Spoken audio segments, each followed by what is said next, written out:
নমস্কাৰ। তো আমাৰ মাননীয় মুখ্যমন্ত্ৰী ডাঙৰীয়াই টুইটাৰ আৰু ফেচবুক মাধ্যমযোগে ইতিমধ্যে ডিএমিৰ যিটো এপইণ্টমেণ্ট আছে সেই ডিএমই এপইণ্টমেণ্ট দেশৰ বিষয়ে ঘোষণা কৰিলে। মই আপোনালোকক ইয়াৰে যিটো পোষ্ট আছে সেই পোষ্টটো দেখুৱাই দিছোঁ, চাই লওক।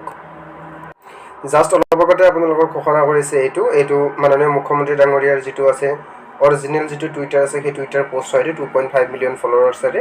আৰু ইয়াতে জাষ্ট অলপ আগতে মই আপোনালোকক এইটো দেখুৱাই দিছোঁ, চাই লওক যে এইটো যিটো আছে 1 ঘণ্টা আগতে দিছিলে এইটো যে appointment letters be successful candidates of the health and medical education department will be distribution on 22 December 2025. We will soon announce the date for ADRE appointments as well, as the process is complex and is taking a little more time. তো ADREৰ যিটো আপোনালোকৰ appointment আছে ডিএমিৰ পিছতে দিয়া হ'ব, আৰু ডিএমিৰ কাৰণে যিটো দিন নিৰ্ধাৰণ কৰা হৈছে সেইটো 22 ডিচেম্বৰ নিৰ্ধাৰিত কৰা হৈছে। অৰ্থাৎ 22 ডিচেম্বৰে কোনটো ফিল্ডত হয়, খানাপাৰা ফিল্ডতে হয়নে আপোনালোকৰ ষ্টেডিয়ামতে হয়, তো তাত নিশ্চয়কৈ জনোৱা হ'ব অনাগত দিনত। অৰ্থাৎ 22 ডিচেম্বৰত আপোনালোকে এই এপইণ্টমেণ্ট লেটাৰ দিবলৈ বা ল'বলৈ সাজু হ'ব। ধন্যবাদ।